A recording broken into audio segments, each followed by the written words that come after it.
आज Israel Hamas जंग को 13 दिन हो गए हैं। अब भी लगातार गोला बारूद बरस रहा है, लेकिन ये जंग किस तरफ जा रही है किसी को इस बात का अंदाजा नहीं लग पा रहा। इस बीच एक बड़ी हलचल गाजा पट्टी के नजदीक भूमध्य सागर में दिखाई दी, जहां अमेरिकी फौज के बेड़े ने युद्धाभ्यास किया, वो भी दुनिया के सबसे बड़े युद्धपोत पर। सबसे खास बात यह रही कि इस एक्सरसाइज में रात में देखे जाने वाले उपकरणों का इस्तेमाल किया गया है। तो क्या अमेरिका खुद गाजा पट्टी पर किसी नाइट ऑपरेशन की प्लानिंग कर रहा है? वॉर जोन से देखिए हमारी ये सुपर एक्सक्लूसिव रिपोर्ट।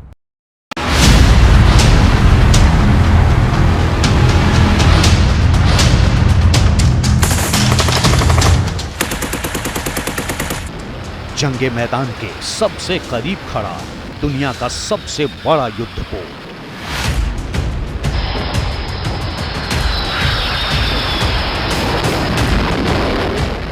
और उस युद्धपोत पर अमेरिका की स्पेशल फोर्सेस की ये जबरदस्त तैयारी।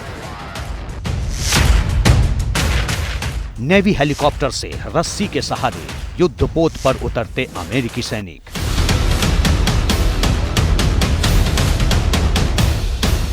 दिन के उजाले में नाइट विजन गॉगल्स का इस्तेमाल। ये तस्वीरें सबको चौंका रही हैं। आखिर अमेरिका का इरादा क्या है? गाजा पट्टी के नजदीक भूमध्य सागर में खड़े युद्धपोत पर अमेरिका की स्पेशल फोर्सेस की इस जंगी तैयारी के क्या मायने हैं?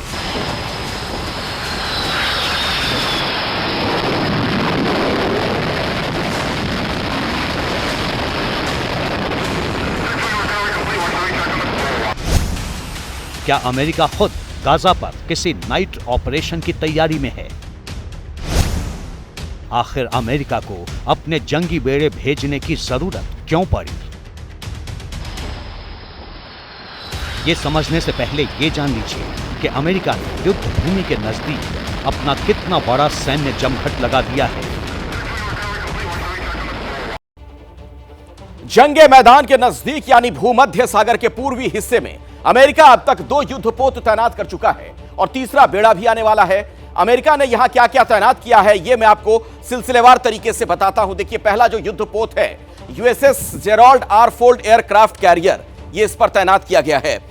और दूसरे युद्धपोत की भी हम बात करेंगे, लेकिन पहले युद्धपोत पर क्या क्या चीजें तैनात की गई हैं वो पूरी जानकारी आपके सामने मैं पहले रखना चाहता हूं। जंगे मैदान में अभी जो स्थिति नजर आ रही है, ये देखिए USS Gerald R Ford aircraft career, इसकी यहां पर तैनाती कर दी गई है। तैयारी आप समझिए कितनी जबरदस्त तैयारी है। USS Normandy guided missile cruiser, इसकी भी तैनाती की गई है। इसके अलावा यूएसएस थॉमस हडनर गाइडेड मिसाइल विध्वंसक, इसका बहुत ही घातक हमला होता है।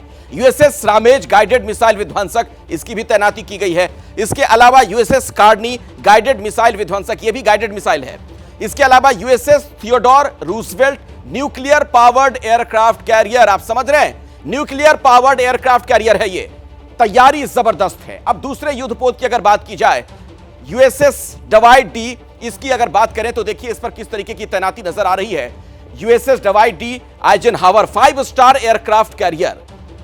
USS Philippine Sea guided missile विध्वंसक, इसकी भी तैनाती की गई है। इसके अलावा यूएसएस ग्रेवली गाइडेड मिसाइल विध्वंसक, यह भी तैनात किया गया है। यह समंदर में आप देखिए किस तरह की हलचल नजर आ रही है।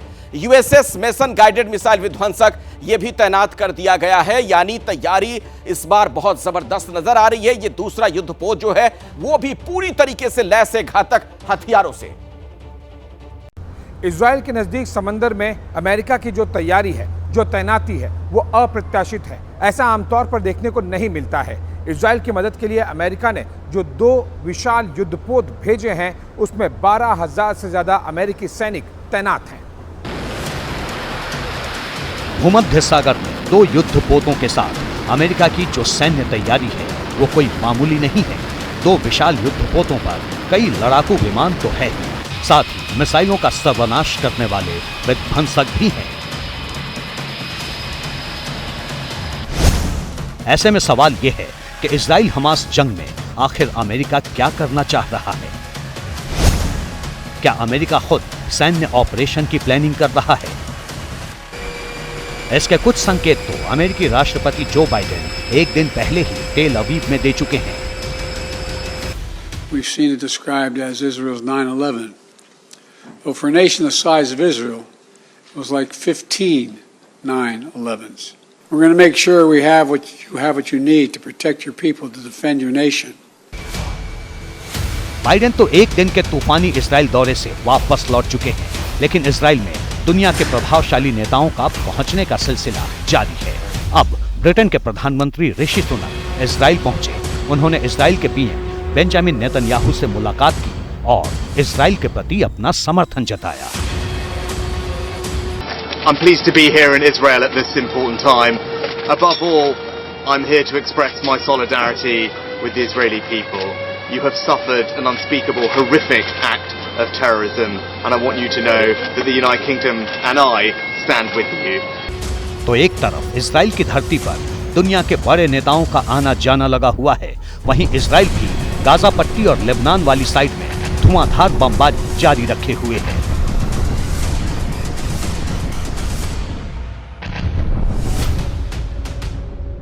The Israeli Air Force is operating against terrorists in Gaza, according to intelligence, international law, and the values of the IDF. We will continue operating against our enemy decisively, with determination and resolve. Middle east में इस समय जो बड़ी हलचल है, एक तरफ Israel में उसके मित्र देशों के नेताओं की लैंडिंग और टेक ऑफ हो रहा है, दूसरी ओर आसपास के इस्लामिक देशों में भी हलचल है। अमेरिका से बातचीत रद्द करने वाले जॉर्डन के किंग अब्दुल्ला आज मिस्र के राष्ट्रपति सीसी से बात करने काहिरा पहुंच गए, जबकि जर्मनी के डिफेंस मिनिस्टर लेबनान पहुंचे। ईरान ने तो दुनिया भर के मुस्लिम देशों से कहा है कि वो इजराइल से तुरंत राजनयिक संबंध खत्म कर लें। उम्मत इस्लामी व मर्दम जहान इंतजार दारन हर चे सरीतर बमबारान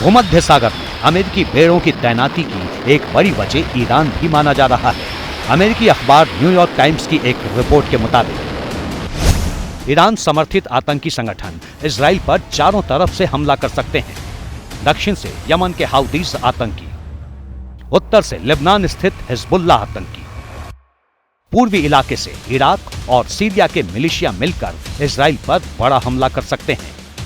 ऐसी आशंका है कि यह हमला मिसाइल और ड्रोन से हो सकता है।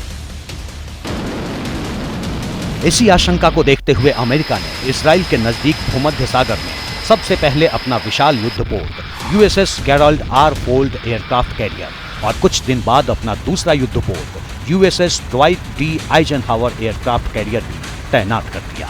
जैसे हालात हैं उससे लग रहा है कि इजराइल हमास जंग के फैलने की आशंका और गहरा रही है।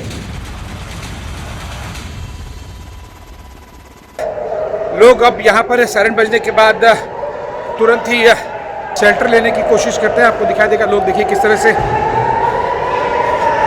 भागकर शेल्टर लेने की कोशिश कर रहे हैं। और तो एक बार फिर हमास न केवल इजराइल को बल्कि पश्चिमी ताकतों को भी एक साथ चैलेंज करते हुए इजराइल की ज़मीन पर एक बार फिर से रॉकेट दागते हुए। मैं आशीष सिंह, टेल अवीव से एबीपी न्यूज़ के लिए।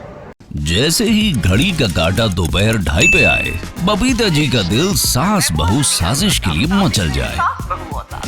और ये है इनकी बहू, पूरे दिन ऑफिस की टेंशन हो जाए गॉन जब ये करें अपना फेवरेट शो फ्री टाइम पे ऑन।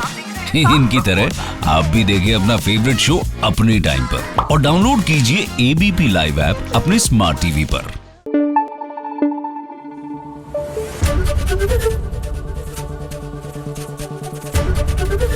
एबीपी न्यूज आपको रखे आगे।